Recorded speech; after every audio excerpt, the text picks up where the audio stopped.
अस्सलाम वालेकुम, कैसे हैं आप सब। तो आज हम स्टार्ट करने जा रहे हैं एक्सरसाइज 11B का क्वेश्चन नंबर 1।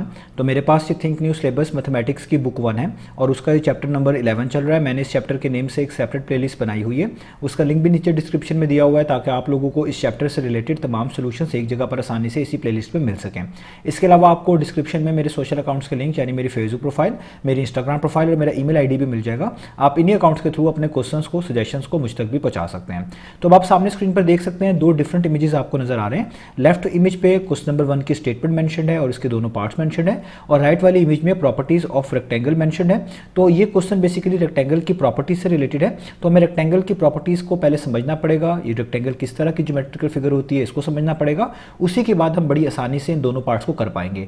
अगर आपको प्रॉपर्टीज ऑफ रेक्टेंगल पहले से ही आती है तो आप वीडियो को फास्ट फॉरवर्ड या स्किप करके देख सकते हैं, और अगर आप ये चीज़ सीखना चाहते हैं तो आप वीडियो को स्टार्ट से देखें, क्योंकि पहले मैं प्रॉपर्टीज ऑफ रेक्टेंगल एक्सप्लेन करूंगा, फिर मैं पार्ट ए और पार्ट बी का सोल्यूशन करूंगा। तो स्टार्ट लेते हैं सबसे पहले क्वेश्चन नंबर 1 की स्टेटमेंट से। तो स्टेटमेंट में मेंशन्ड है find the values of unknowns in each of the following rectangles. तो आपको कहा जा रहा है कि ए और बी पार्ट में जो दो डिफरेंट रेक्टेंगल्स दिए गए हैं, इन रेक्टेंगल्स में आपने वैल्यूज निकाल कर दिखानी है अननोन्स की। आप देखें ए पार्ट में जो रेक्टेंगल आपके पास गिवन है, इसमें यहाँ पर ए डिग्री मेंशन्ड है, यहाँ पे बी डिग्री मेंशन्ड है। ये दोनों की दोनों एंगल्स को रिप्रेजेंट कर रहे हैं और दोनों ही अननोन है। अननोन का मतलब इनकी वैल्यूज आपको मालूम नहीं है, इन्हीं की वैल्यूज को आपने फाइंड आउट करके दिखाना है। यही आपसे क्वेश्चन नंबर 1 की स्टेटमेंट में कहा जा रहा है, और आपको एक एंगल यहां पर 54 डिग्री बता दिया गया है। इस तरह आप देखें बी पार्ट में जो रेक्टेंगल गिवन है, इसमें डी डिग्री और सी डिग्री अननोन है। ये दोनों भी एंगल्स को रिप्रेजेंट कर रहे हैं, इनकी वैल्यूज यहां पर हमें मालूम नहीं है। इन दोनों ही की वैल्यूज आपने इस बी वाले पार्ट में फाइंड आउट करके दिखानी है, और दो एंगल्स, एक यहां पर 78 डिग्री और एक यहां पर 39 डिग्री आपको बता दिए गए हैं। तो अब इन क्वेश्चंस को स्टार्ट करने के लिए सबसे पहले हमें रेक्टेंगल की प्रॉपर्टीज समझना होंगी। तो आप देख सकते हैं यहां पर राइट साइड पर एक रेक्टेंगल आपके पास बना हुआ है, यही ज्योमेट्रिकल फिगर रेक्टेंगल कहलाती है, और इसके नीचे प्रॉपर्टीज भी मेंशन की गई हैं जो हम जल्दी से यहाँ पर समझ लेते हैं। तो सबसे पहली बात रेक्टेंगल से रिलेटेड यहाँ पर मेंशन की गई है कि रेक्टेंगल की हमेशा 4 साइड्स होती हैं और 4 ही वर्टिसेस होते हैं। और आप देख सकते हैं इस ज्योमेट्रिकल फिगर में 4 साइड्स ही अवेलेबल हैं, लाइक ये फर्स्ट, ये सेकंड, ये थर्ड और ये फोर्थ, ये 4 आपके पास साइड्स हैं। वर्टिसेस किसको बोलते हैं? वर्टिसेस बोलते हैं जब भी दो लाइन सेगमेंट्स एक दूसरे को जाके क्रॉस करें या एक दूसरे पे आके मिले, या दो साइड्स एक दूसरे पर आके कहीं पर किसी पर्टिकुलर पॉइंट पर मिले, तो जहां पर वो मिलती हैं वहीं पर जो चीज़ बनती है उसी का नाम वर्टिस होता है। जैसे अगर आप देखें ये जो साइड है हमारे पास रेक्टेंगल की ए डी, और एक ये साइड है ये ए बी या बी ए कह लें, ये दोनों साइड यहाँ पर कनेक्टेड हैं। तो इस जगह पर जहाँ पे कनेक्टेड है यहाँ पे लिखा हुआ है वर्टिस ए।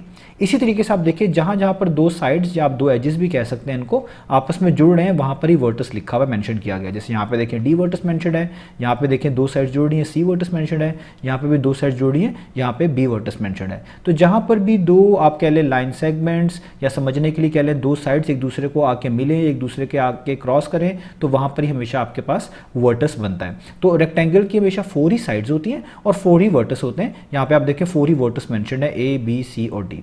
अगली प्रॉपर्टी हम यहाँ पर देखें तो यहाँ पे लिखा हुआ है ऑपोजिट साइड्स आर इक्वल।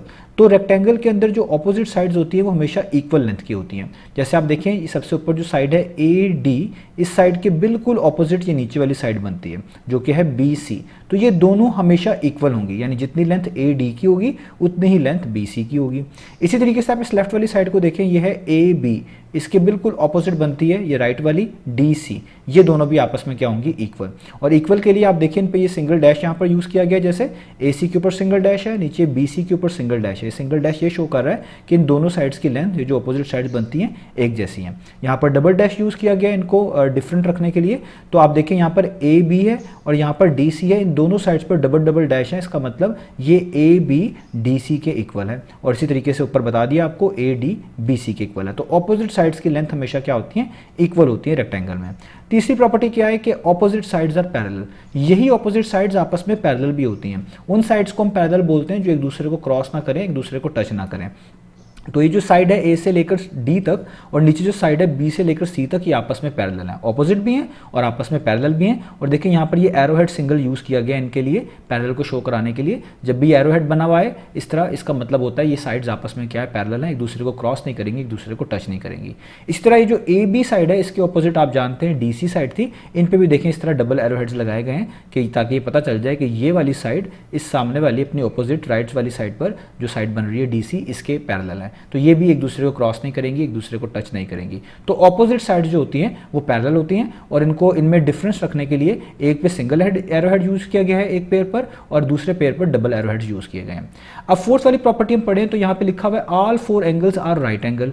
इसका मतलब है कि जो आपके पास रेक्टेंगल है इसमें इन वर्टिसेस पे बनने वाले चारों के चारों जो एंगल्स होंगे, चार वर्टिसेस हैं, चार एंगल्स बनेंगे, वो हमेशा राइट एंगल होंगे। राइट एंगल का मतलब 90 डिग्री होंगे। यानी जो स्क्वायर बॉक्स टाइप यहाँ पे आपको नजर आ रहा बना हुआ, इसका मतलब है यहाँ पे भी एंगल कितना है 90 डिग्री, यहाँ पे भी एंगल कितना है 90 डिग्री, इस कंप्लीट वर्टिस पे भी एंगल कितना है 90 डिग्री और इस कंप्लीट वर्टिस पे भी कितना एंगल है 90 डिग्री। तो ये आप याद रखिएगा, रेक्टेंगल में इन चारों वर्टिसेस पे बनने वाले एंगल हमेशा राइट एंगल होते हैं। राइट एंगल का मतलब 90 डिग्री होते हैं। अब लास्ट वाली प्रॉपर्टी है, इसको समझाने के लिए मैं यहाँ पर जो ये वर्किंग की है इसको यहाँ से हटा देता हूँ ताकि आपको बेहतर तरीके से ये प्रॉपर्टी जो है समझ आ सके इसकी। तो लास्ट वाली प्रॉपर्टी ये है कि diagonals are equal and bisect each other. तो पहले आपको ये समझना है कि डायगोनल बोलते किसको हैं। तो जब भी हम दो ऑपोजिट वर्टिसेस को जोड़ते हैं तो हमेशा एक डायगोनल बनता है। जैसे आप देखें ये ए एक वर्टिस है, इसके एग्जैक्टली ऑपोजिट ये सी वर्टिस है। तो अगर आप ए को और सी को इस तरीके से जोड़ देंगे, कनेक्ट कर देंगे, तो ये जो आपने लाइन सेगमेंट बनाई है ये ही बेसिकली डायगोनल कहलाएगी। यानी ये ए सी एक क्या है डायगोनल। इसी तरीके से अगर आप देखें ये बी एक वर्टिस है, इसके ऑपोजिट डी है, तो इन दोनों ऑपोजिट वर्टिसेस को आप इस तरह लाइन से जोड़ देंगे तो ये भी एक डायगोनल बनेगा, इसका नाम होगा बी डी डायगोनल। तो रेक्टेंगल के अंदर इन दोनों डायगोनल्स की एक तो लेंथ भी इक्वल होती है, ये इक्वल लेंथ के होते हैं। दूसरा ये कि जब ये दोनों एक दूसरे को किसी पर्टिकुलर पॉइंट पे क्रॉस करते हैं तो ये बाइसेक्ट करते हैं एक दूसरे को। जैसे मिसाल के तौर पे यहाँ पर इस पर्टिकुलर पॉइंट पे इन दोनों ने एक दूसरे को क्रॉस किया, मैं इसका नाम ओ रख देता हूँ। तो इसका मतलब अब ये है कि ये दोनों डायगोनल्स के दो दो हिस्से हो गए। जैसे आप देखें ये जो ए सी वाला डायगोनल था इसका एक हिस्सा ये हो गया, एक हिस्सा ये हो गया। ये जो बी डी वाला डायगोनल था जब इसने इस पहले वाले डायगोनल को इस पॉइंट पे क्रॉस किया, इसका एक पोर्शन ये बन गया, एक हिस्सा ये हो गया, एक हिस्सा ये हो गया। और आप देखिए इन तमाम पोर्शंस के ऊपर ये 3 लाइंस यूज की गई हैं, इन सब पे सेम लाइंस है। इसका मतलब इन सब की लेंथ इक्वल है। यानी ए सी के भी 2 इक्वल हाफ्स हो गए, जितना इधर उतना इधर, और इस बी डी डायगोनल के भी 2 इक्वल हाफ्स हो गए, इतना इधर इतना इधर। इसी को कहते हैं बाइसेक्ट करना, 2 इक्वल हाफ्स में डिवाइड कर देना, हाफ हाफ कर देना। तो डायगोनल्स की खुद की लेंथ भी इक्वल होती है और ये एक दूसरे को बाइसेक्ट भी करते हैं। यानी जब एक दूसरे को क्रॉस करेंगे तो इनके जो पोर्शंस बनेंगे वो सब के सब एक जैसे लेंथ के होंगे, इक्वल लेंथ के होंगे। यानी इनके सब हाफ्स इक्वल लेंथ के होंगे। तो ये हमारे पास रेक्टेंगल की प्रॉपर्टी होती है। तो उम्मीद है आपको तमाम प्रॉपर्टी समझ आ गई होंगी। अब हम स्टार्ट करते हैं अपने पार्ट नंबर ए को। तो हम पार्ट नंबर ए को स्टार्ट करते हैं। तो देखें पार्ट नंबर ए में हमने ए डिग्री और बी डिग्री को फाइंड आउट करके दिखाना है। तो सबसे पहले हम ए डिग्री को फाइंड आउट करते हैं। तो आप देखें यहाँ पर ए डिग्री जो एंगल है वो बेसिकली इस सी वर्टिस पे बन रहा है। लेकिन अगर आप टोटल एंगल देखना चाहते हैं कि सी वर्टिस पे टोटल एंगल कितना बन रहा है, तो आपको इस ए डिग्री को भी और ये जो बाकी का एंगल है इधर 54 डिग्री, इन दोनों को मिलाना होगा। अगर आप इन दोनों को मिला लें तो ये आपके पास वो वाला एंगल आ जाएगा जो मुकम्मल तौर पे इस सी वर्टिस के ऊपर बन रहा है। ए डिग्री तो जाहिर बात है यहाँ से स्टार्ट हुआ और सिर्फ इस बीच में जो डायगोनल बना हुआ है इधर तक आया, लेकिन पूरा एंगल तो जाहिर बात है उसमें आपको 54 डिग्री भी शामिल करना पड़ेगा ताकि यहाँ तक बन जाए। तो इसका मतलब अगर आप ऊपर दिए हुए ए डिग्री और बी डिग्री को मिला लें तो आपके पास वो टोटल एंगल बन जाता है जो कि इस सी वर्टिस पे बन रहा है। और आपने यहाँ पर प्रॉपर्टी नंबर 4 में ये बात सीखी हुई है कि रेक्टेंगल के इन कॉर्नर्स पे ये जो फुल एंगल बनता है ये हमेशा राइट एंगल होता है। राइट एंगल का मतलब 90 डिग्री का होता है। इसका मतलब अगर मैं इस ए डिग्री एंगल को जो हमारे पास मेंशन्ड है और इस 54 डिग्री को मिला लूँ, सम करने का मतलब है मैंने इन दोनों को मिला लिया है, तो ये एंगल टोटल बन जाएगा यहाँ से लेकर यहाँ तक, यानी पूरा एंगल जो इस कॉर्नर पर इस वर्टिस सी पे बन रहा है। और आपको जिस तरह बताया कि रेक्टेंगल के वर्टिस पे बनने वाले टोटल एंगल इस तरीके से हमेशा राइट एंगल होते हैं, यानी 90 डिग्री के इक्वल होते हैं। तो आपने भी इसको किसके इक्वल रख देना है 90 डिग्री के। और आगे आपने इस प्रॉपर्टी को मेंशन भी करना है कि आपने ऐसा क्यों किया है, क्योंकि ये राइट एंगल है रेक्टेंगल का। तो आप यहाँ पे लिखेंगे right angle of a rectangle, ये आप जरूर मेंशन करेंगे। तो आप देखिए यहाँ से बड़ी आसानी से आपके पास ए की वैल्यू निकल आएगी। यहाँ पे 54 डिग्री ए में ऐड हो रहा है, इसको अगर आप इक्वेशन के दूसरी तरफ मूव करेंगे तो ये वहाँ जाके सब्ट्रैक्ट हो जाएगा। यानी ये हो जाएगा यहाँ पर ए डिग्री वैसे का वैसे ही, 54 डिग्री यहाँ पर ऐड हो रहा था, ये वहाँ जाकर 90 डिग्री में से क्या हो जाएगा सब्ट्रैक्ट, इस तरीके से। अब आप जब सब्ट्रैक्ट कर दें तो 90 माइनस 54 कितना होता है, वो होता है 36 डिग्री। तो आपके पास ए की वैल्यू आ गई 36 डिग्री। और आप इसको डिग्री के बगैर भी लिख सकते हैं कंपैरिजन करके कि डिग्री डिग्री के लिहाज से सेम है तो नीचे वाली वैल्यूज भी सेम होंगी, यानी सिंपल ए 36 के इक्वल होगा बगैर डिग्री के, ऐसे भी लिख सकते हैं। तो देखिए आपने ए की वैल्यू यहाँ पर फाइंड आउट कर ली, ठीक है। अब रह गई बी की वैल्यू। अब बी की वैल्यू फाइंड आउट करने के लिए हम ट्रांसवर्सल वाली जो है प्रॉपर्टीज यूज कर सकते हैं, जो मैंने आपको पिछले चैप्टर में भी और D1 के ओल्ड एडिशन में भी समझाई हुई है। तो उम्मीद है वो आपको याद होगी, वही प्रॉपर्टी हम यहाँ पर यूज करने लगे हैं। तो अब आप देखें, आपको मैंने बताया था कि रेक्टेंगल रेक्टेंगल की प्रॉपर्टीज़ के अंदर कि रेक्टेंगल में जो ऑपोजिट साइड्स होती है ना वो पैरेलल होती हैं। यहाँ पे प्रॉपर्टी नंबर 3 है। इसका मतलब ये जो साइड है ना DC, ये बेसिकली पैरेलल होगी किसके, इस AB के। और अब जो पैरेलल लाइंस होती हैं उनको आप एक्सटेंड कर सकते हैं। जैसे अगर मैं इसको थोड़ा सा इधर से भी आगे एक्सटेंड कर लूँ, इधर से भी आगे बढ़ा लूँ ताकि आपको समझाना आसान हो। इस तरह नीचे लाइन को भी एक्सटेंड कर लें, इसको भी एक्सटेंड कर लें। और आप जानते हैं पैरेलल लाइंस उन लाइंस को बोलते हैं जो आपस में एक दूसरे को क्रॉस ना करें, एक दूसरे को टच ना करें। अब आप देखिए इन दोनों लाइंस जो कि पैरेलल हैं, या रेक्टेंगल की दोनों साइड्स जो कि पैरेलल हैं, आप देखिए इनको ये एक लाइन टच कर रही है जो कि डायगोनल वाली है। ये ए से लेकर सी तक, ये ऑपोजिट वर्टिसेस को मिलाने से जो लाइन बनती है उसको डायगोनल बोलते हैं। तो ये ए सी एक डायगोनल है जो कि नीचे वाली लाइन को इस ए पॉइंट पर टच कर रही है, और इस ऊपर वाली साइड आप रेक्टेंगल की बोल लें या लाइन बोल लें, कोई इशू नहीं है। तो यहाँ पर इसको सी पॉइंट पर टच कर रही है। अगर आप इस लाइन को भी यहाँ पे आगे एक्सटेंड कर दें और नीचे एक्सटेंड कर दें तो आप समझ जाएंगे कि ये डायगोनल बेसिकली एक ट्रांसवर्सल का रोल प्ले कर रही है। और ट्रांसवर्सल क्या होता था, आपको मैंने बताया था, ट्रांसवर्सल एक ऐसी लाइन को बोलते हैं जो आपकी दो या दो से ज़्यादा पैरेलल लाइंस को क्रॉस करे, टच करे। तो आप देखें जो डायगोनल, अगर आप इसको भी एक्सटेंड करें, वैसे भी देख लें, तो ये ऊपर वाली साइड जो कि रेक्टेंगल की साइड है, आप उसको लाइन भी कह सकते हैं, और नीचे वाली रेक्टेंगल की साइड, उन दोनों को अलग अलग पॉइंट्स पर टच कर रही है। तो जब भी आपके पास ट्रांसवर्सल का कंसेप्ट आता है तो आपको पता है कुछ एंगल्स यहाँ पर बनते हैं, जिनमें से एक एंगल होता है अल्टरनेट इंटीरियर एंगल, और वो आपस में इक्वल होते हैं। तो उसको शो कराने के लिए मैं यहाँ पर आपको अलग से बता भी दूँ, जैसे अगर एक यहाँ हमारे पास लाइन ये है, दूसरी लाइन ये है, दोनों आपस में पैरेलल हैं, और इस तरह एक ट्रांसवर्सल है जिसने इस ऊपर वाली लाइन को इस पॉइंट पर और नीचे लाइन को किसी इस पॉइंट पर टच किया है। तो वो एंगल्स आपके पास जो इधर अल्टरनेट पोजीशन पे बनेंगे वो इक्वल होंगे, उन्हीं का नाम अल्टरनेट इंटीरियर एंगल होता है। यानी अगर कोई एंगल फॉर एग्जांपल यहाँ पर बन रहा है, फॉर एग्जांपल वो A डिग्री है, तो उतना ही एंगल यहाँ पर भी बनेगा, वो भी कितना होगा, A डिग्री। इनकी पहचान ये होती है कि ये आपके पास इन दोनों लाइंस के इनसाइड बन रहे होते हैं, एक ही सेम ट्रांसवर्सल से कनेक्टेड होते हैं, अलग अलग पॉइंट्स के साथ कनेक्टेड होते हैं, और अल्टरनेट साइड पर होते हैं। यानी अगर एक लेफ्ट पर है तो दूसरा उसी ट्रांसवर्सल पे रहते हुए राइट पर होगा। तो इन एंगल्स को हम बोलते हैं अल्टरनेट इंटीरियर एंगल। तो आप नोटिस करें यहाँ पर भी ऐसा ही हो रहा है। ये आपके पास DC वाली एक तरह की पैरेलल लाइन है, AB वाली भी पैरेलल लाइन है, इसको क्रॉस करने वाली जो लाइन है जिसको हम ट्रांसवर्सल बोल रहे हैं वो ये डायगोनल वाली लाइन है, और इधर जो एंगल बन रहा है आपके पास वो कितना है, A डिग्री। तो इसी ट्रांसवर्सल पे रहते हुए इसके दूसरी तरफ जो यहाँ पर एंगल बनेगा वो भी A डिग्री होना चाहिए। इसका मतलब जितनी A की वैल्यू होनी चाहिए उतनी ही B की वैल्यू होनी चाहिए, क्योंकि यहाँ पे B लिखा हुआ, क्योंकि ये अल्टरनेट इंटीरियर एंगल्स बनते हैं। और आप देखें दोनों एंगल्स इस लाइन के इनसाइड भी है, एक ही ट्रांसवर्सल से कनेक्टेड है, और वो ट्रांसवर्सल जहाँ पर ऊपर और नीचे वाली लाइन को टच कर रहा था, जिन पॉइंट्स पर, उन्हीं के साथ कनेक्टेड है, एक ऊपर वाले के साथ, एक नीचे वाले के साथ। ऐसे ही एंगल्स का नाम अल्टरनेट इंटीरियर एंगल्स होता है। तो इसका मतलब जो आपके पास A डिग्री है वो बेसिकली किसके इक्वल होगा, B डिग्री के। और A डिग्री आपके पास 36 है तो B डिग्री भी कितना हो जाएगा, 36 डिग्री। और रीज़न आपको लिखनी पड़ेगी कि अल्टरनेट ALT डॉट, आगे आप इंटीरियर भी लिख लें तो ठीक है, ना भी लिखें तो भी ठीक है, अल्टरनेट इंटीरियर एंगल। और ये कहाँ पे बने, किन दो पैरेलल लाइंस के दरमियान बने, एक आपके पास लाइन थी DC और एक थी AB। ये साइड्स भी थी रेक्टेंगल की, लाइंस भी थी, और ये आपस में पैरेलल थी। तो आप यहाँ पे लिख दें DC parallel to AB, DC parallel to, ये सिंबल हम पैरेलल के लिए यूज़ करते हैं, आगे AB। ठीक है, आप BA भी कह सकते हैं, इधर CD भी कह सकते हैं, इसमें कोई कन्फ्यूजन नहीं है। तो इससे यहाँ से पता चल गया कि B की वैल्यू कितनी आ गई, 36 डिग्री, और इसको आप डिग्री के बगैर सिंपल ऐसे भी लिख सकते हैं, B इज इक्वल टू 36। तो ये हमारे पास हो गया इसका A पार्ट। तो देखें A पार्ट में हमने रेक्टेंगल की प्रॉपर्टी भी यूज़ की है, ट्रांसवर्सल वाली प्रॉपर्टी भी यूज़ की है, इसकी मदद से हम इनकी वैल्यूज निकाल पाए हैं। तो उम्मीद है आपको A पार्ट समझ आ गया होगा। अब चलते हैं B पार्ट की तरफ।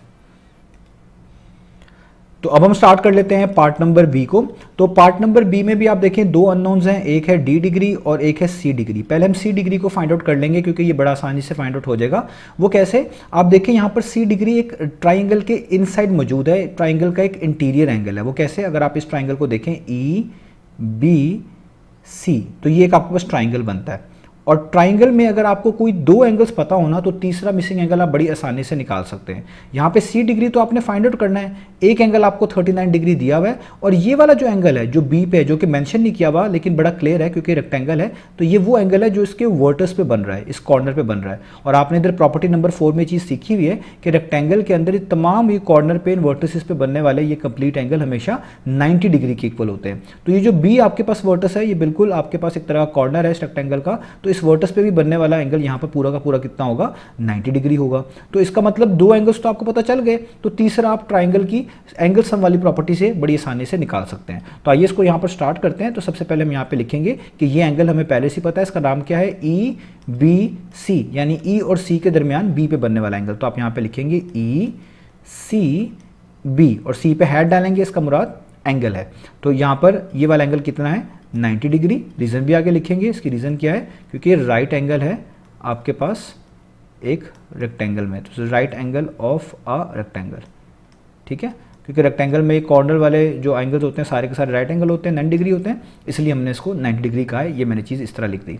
अब आगे आपके पास ट्राइंगल की एंगल सम वाली प्रॉपर्टी है, तो वो आप यूज़ कर लें यहाँ पर। तो वो ट्राइंगल की एंगल सम वाली प्रॉपर्टी ये कहती है कि किसी भी ट्राइंगल के तमाम इंटीरियर एंगल्स का सम हमेशा 180 के इक्वल होता है। यानी अगर आप 60 डिग्री में प्लस कर दें ये बाकी दो एंगल, जिनमें से एक है 39 डिग्री, दूसरा है 90 डिग्री, तो ये इनका सम किसके इक्वल आना चाहिए, 180 डिग्री के। और इस प्रॉपर्टी को आपने लिखना भी है, एंगल्स सम ऑफ ट्राइंगल, इस ट्राइंगल का नाम भी दे दें, ई बी सी ट्राइंगल ही हम इसको कह देते हैं, E B C, C B E भी कह सकते हैं, कोई इशू नहीं है, ई बी सी, ठीक है। अब जस्ट यहाँ पे सॉल्व करें, आपके पास सी की वैल्यू बड़ी आसानी से आ जाएगी। तो सबसे पहले आपने क्या करना है, 39 को और 90 को ऐड करना है। तो आप यहाँ पे लिखेंगे सी डिग्री वैसे का वैसे ही, प्लस 39 प्लस 90 का मतलब है 39 प्लस 90 कर दें, तो ये आ जाएगा आपके पास 129 degree is equal to 180 degree. यहाँ पर सी डिग्री वैसे का वैसे है, 129 डिग्री यहाँ पर ऐड हो रहा है, इसको आप इक्वेशन के दूसरे मूव करेंगे तो वहाँ जाकर ये 180 में से सब्ट्रैक्ट होगा, यानी 180 माइनस 129 डिग्री आपको करना पड़ेगा। और 180 में से आप 129 माइनस कर देंगे तो आपके पास सी डिग्री की वैल्यू आ जाएगी 51 डिग्री। और इस वैल्यू को आप कंपेरिजन करके कि डिग्री डिग्री के लिहाज से सेम है तो नीचे लिखी हुई चीज़ें भी सेम है, तो उस बगैर डिग्री के इस तरह भी लिख सकते हैं, सी इज इक्वल टू 51। तो यहाँ तक तो हमने कर लिया। अब हम इधर से इस वर्किंग को हटाते हैं और देखते हैं कि अगला एंगल हम किस तरह फाइंड आउट कर सकते हैं। तो जो प्रॉपर्टी मैंने अभी आपको ए पार्ट में समझाई थी वही प्रॉपर्टी मैंने यहाँ पर आपको दोबारा समझानी है, क्योंकि उसी प्रॉपर्टी का यहाँ पर दोबारा से ताल्लुक बनेगा। तो मैंने आपको भी ये चीज़ बताई कि अगर आपके पास कोई एक लाइन हो इस तरीके से कि वो दूसरी लाइन के पैरेलल हो, जैसे ये लाइन 1 है, ये लाइन 2 है, और ये दोनों लाइन्स आपस में पैरेलल है, एक दूसरे को क्रॉस नहीं करती, तो एक ऐसी लाइन जो इन दोनों लाइन्स को अलग अलग पॉइंट पर क्रॉस करके गुजरेगी उसका नाम हमेशा क्या होगा, ट्रांसवर्सल। ये अभी आपको मैंने ए पार्ट में भी बात बताई, जैसे ये ट्रांसवर्सल इस पहली लाइन को इस पॉइंट पे क्रॉस कर रही है और दूसरी लाइन को इस पॉइंट पे क्रॉस कर रही है। तो वो एंगल जो इन पोजीशन पे बनेंगे, जो भी मैं यहाँ पर आपके सामने बनाऊंगा, उनको हम अल्टरनेट इंटीरियर एंगल्स कहेंगे और वो हमेशा इक्वल होंगे। यानी वो एंगल जो यहाँ पर बन रहा है, फॉर एग्जाम्पल यहाँ पे कोई एंगल सी डिग्री बन रहा है, तो उतना ही एंगल यहाँ पर बनेगा, उसका नाम भी क्या होगा, सी डिग्री, और इनको बोलेंगे अल्टरनेट इंटीरियर एंगल। इनकी पहचान ये होती है कि ये आपकी इन दोनों लाइन्स के इनसाइड होते हैं और अल्टरनेट साइड्स पर होते हैं, यानी अगर ये लेफ्ट पर है ना तो इसी के नीचे रहते हुए दूसरा इसके राइट पर होगा। एक ही ट्रांसवर्सल से कनेक्टेड होते हैं और ट्रांसवर्सल के उन पॉइंट्स के साथ कनेक्टेड होते हैं जहां पर वो इन लाइंस को क्रॉस करके गुजर रही होती है लाइन। जैसे इस ट्रांसवर्सल ने इस पहली लाइन को इस पॉइंट पे क्रॉस किया तो देखिए ये वाला एंगल इससे कनेक्टेड है, और इसका अल्टरनेट वाला जहां पर दूसरी जगह पे क्रॉस किया वो उससे कनेक्टेड है, तो इनका नाम अल्टरनेट इंटीरियर एंगल होता है, ये हमेशा इक्वल होते हैं। तो अब आप देखिए हमारे पास जो बी वाला रेक्टेंगल है इसमें भी ऐसा ही हो रहा है। आप यहाँ पर नोटिस करें कि जो डी सी है साइड और इस रेक्टेंगल की ए बी साइड है, ये पैरेलल साइड्स हैं। आपको यहाँ पर पता है कि प्रॉपर्टी नंबर 3 के मुताबिक रेक्टेंगल की ऑपोजिट साइड्स पैरेलल होती है। आप यहाँ पे एरो हेड भी लगा सकते हैं कि डी सी वाली साइड और ए बी वाली साइड ये दोनों आपस में पैरेलल हैं। अब जस्ट आपको समझाने के लिए इनको आप एक्सटेंड कर लें, तो देखिए मैं इसको भी एक्सटेंड कर लिया और इसको भी एक्सटेंड कर लिया। तो देखिए इन दोनों लाइंस को एक लाइन टच करके गुजर रही है या टच कर रही है, उसी का नाम ट्रांसवर्सल होगा। एक तो ये लाइन है डी ई, ये भी ट्रांसवर्सल के तौर पे आप कह सकते हैं, और एक लाइन ये है ई सी। यहाँ पे ई पॉइंट पर देखें इस ए बी लाइन को क्रॉस कर रही है, टच कर रही है, और ऊपर वाली इस डी सी लाइन को या डी सी साइड को आप कह लें इधर सी पॉइंट पे क्रॉस कर रही है। तो अगर मैं इसी लाइन को इस तरह एक्सटेंड करके बना लूँ इस तरह आगे, तो अब आपको क्लियर हो गया होगा कि ये बिल्कुल सेम वही चीज़ बन गई कि ये आपके पास एक तरह की दो पैरेलल लाइंस हो गई, जिनको मैं दोबारा से आपके लिए यहाँ पर हाईलाइट कर रहा हूँ, और ये उन पे क्या हो गई, एक तरह की ट्रांसवर्सल, क्योंकि ये उनको डिफरेंट पॉइंट्स पर क्रॉस करके गुजर रही है।